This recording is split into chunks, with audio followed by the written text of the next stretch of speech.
Hey there, Synth Drones. Long time no see, right? Man, it's been really crazy over here. I just wanted to do a video today to talk about the Prophet 10, the Poly Brute, and the ARP 2600 that's been announced from all of these different synth companies. Do a little bit of catching up for Friday, and a little bit of apology for being away from the camera for so long. I have been very busy, no excuses, but hey, I'm back. Pure Ambient Drone here, aka James Drone. Hit the subscribe button and tap that bell. JamesDrone.com is the place to be to connect with me. I know you guys missed me. I know you did.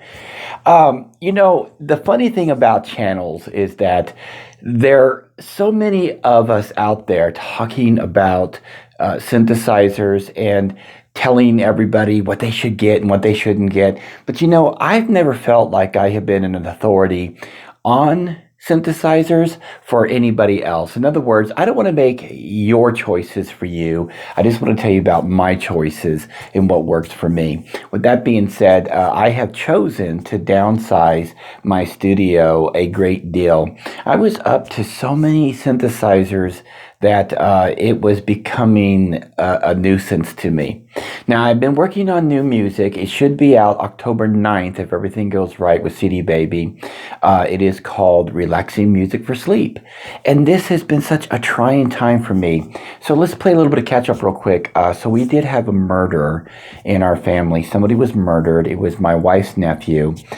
Somebody brutally shot him 3 times, twice in the face, once in the back of the head, and then in the chest. And we had to go to the funeral and we had to deal with all of that. And it's such a hard time. And during all of this time, I'm writing this new album. So you're going to hear some influences of what I was feeling and what I was going through with my family during the time of this album. Because it just got completed, not just a few days ago. And so it should be out October 9th. Again, it's called Relaxing Music for Sleep. So there's a lot of tender moments in there. Man, life imitates art and art imitates life, right? So I want to share that with you guys. So we have a lot of news to catch up on, stuff that I've been talking about in my Midnight Synthesizer talks. And the first thing I want to touch on is, of course, the Prophet 5 being remade by yours truly, Dave Smith. I mean, his truly, yours truly, ours truly, the legend himself, Dave Smith. He is such an influence in the synth world that legend is the only word I can think of just bringing to him. If it wasn't for the Prophet 5, and if you watch his documentary, he'll even say something of where I'm going, and that is, nobody was doing what he came up with to do, and that was to put a synth on a chip, to use a microprocessor to get the job done, to add these voices, to add these capabilities that the Prophet 5 can do. And so the Prophet 5, in my opinion, really started a revolution in synthesizers. And so Dave Smith has reissued this, and I wouldn't call it a clone, but I guess you could. But it is a reissue since it's coming from the same company, the same man who started it. And on top of that, he's given us a choice between a 5 and a 10. Now, as of this video, okay, and the videotaping of this video, I call it videotaping because I'm old school, but of the filming, whatever you want to call it, the videoing of this episode here, I have had a hint of information saying that the Prophet 5 might indeed be upgradable to 10 voices when it finally hits the shelves, but I don't know exactly.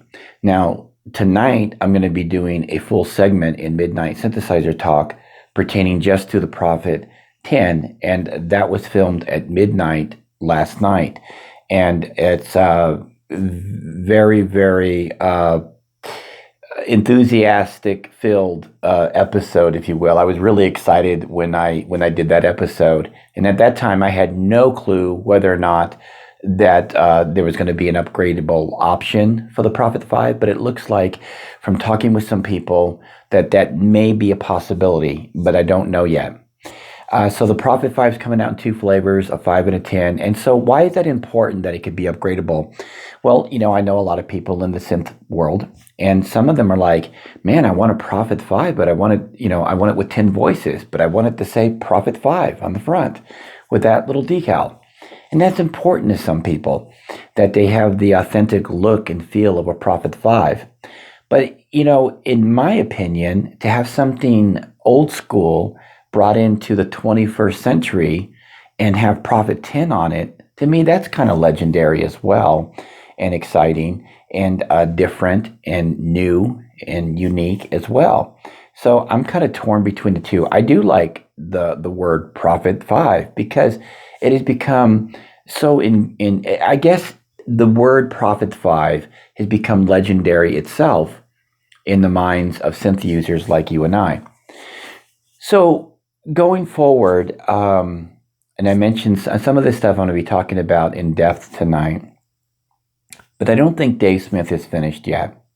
I think Dave Smith is going to move on further into the synthesizer world that he's created for all of us, and I think that we're going to see a Rev 2 version of the Poly Evolver. The Pro 3 is just begging for that to happen, and who knows, he may retire after that. I don't know. I mean, I don't know what's in this man's mind, but we shall see if there's going to be more synthesizers or if the Prophet 5/10 is the end of the line for Sequential. I don't think it is. So then we got news that the ARC 2600 is coming out, and that is exciting, okay, because they said that it's in manufacturing right now.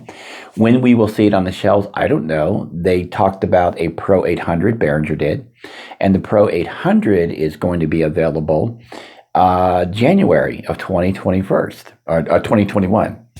And that's really cool because 2020 has really sucked. Let's admit it. But synthesizer-wise, it's been actually really great this year. We've seen a lot of great stuff come out in the synthesizer world. And I'm really grateful to Behringer because they are kind of like beating the drum. They're setting the pace. They've really, by stepping up with the cloning and doing, the nostalgic, bringing back the synthesizers from yesteryear, they've done us a big favor. Because they've forced the hand of other synth companies to either, do something or get out of the way. And these big synth companies, okay, let me back up a little bit. Back in the 70s and the 80s, synth companies were building great synthesizers because they were competing against each other. The Prophet 5 came out, so Korg had to answer it. And the Junos came out. Roland had to answer the Prophet 5. So from the Prophet 5, I believe, we got things like the Juno. We got things like the Jupiter. We got synthesizers like the Korg Poly 6, just to name a few, because companies were forced to compete against each other or get out of the business. Behringer is bringing that back. Whether some of you see that or not, it is truth that Behringer is bringing that back. They're stimulating the creativity of these synth companies. And I think that if Behringer hadn't been doing what they've been doing, maybe Dave Smith wouldn't have reissued this Prophet 5, because he said in the past he doesn't look back. He doesn't go backwards. He wants to go forward. But now he's changed his mind as a gift to all of us.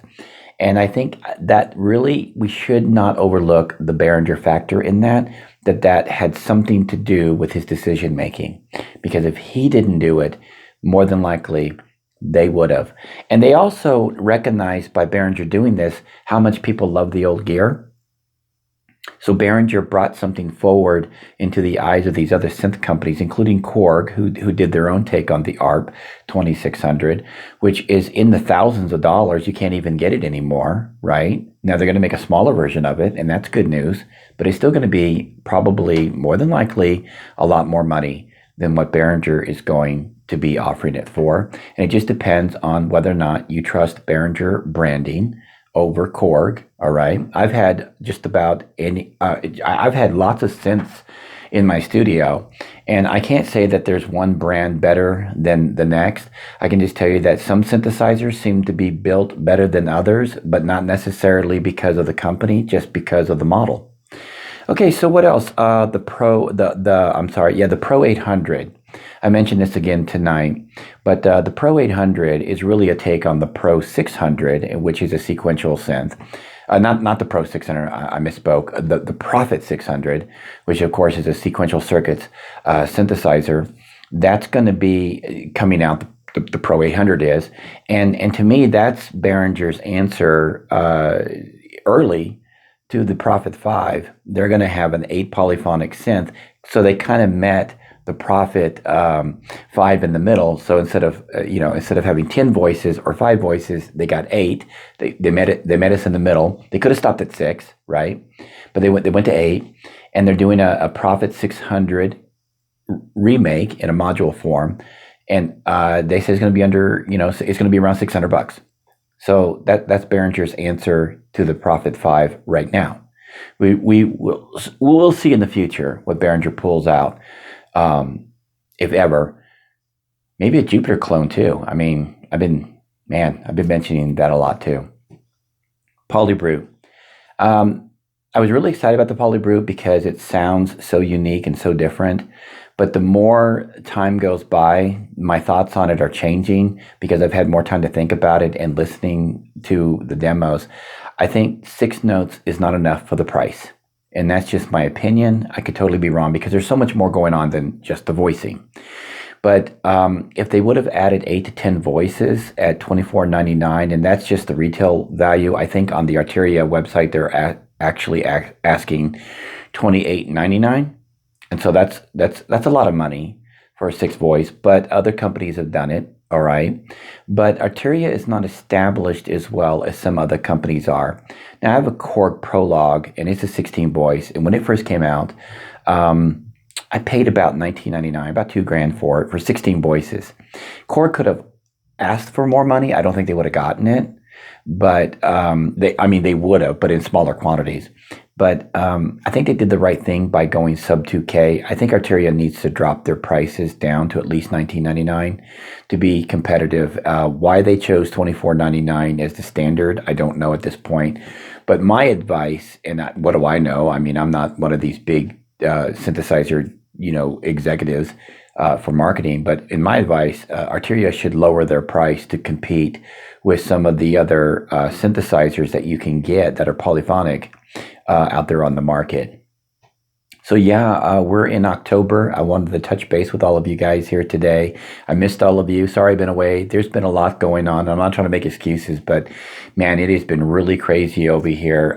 It's bad enough to have somebody die in the family, but to be taken the way this guy was taken, it's just really, really emotional. It really is. It just adds to the emotion. So, hey, what do you guys think about what's going on in the synth world? I'm James Drone. Until next time, keep calm and synth on.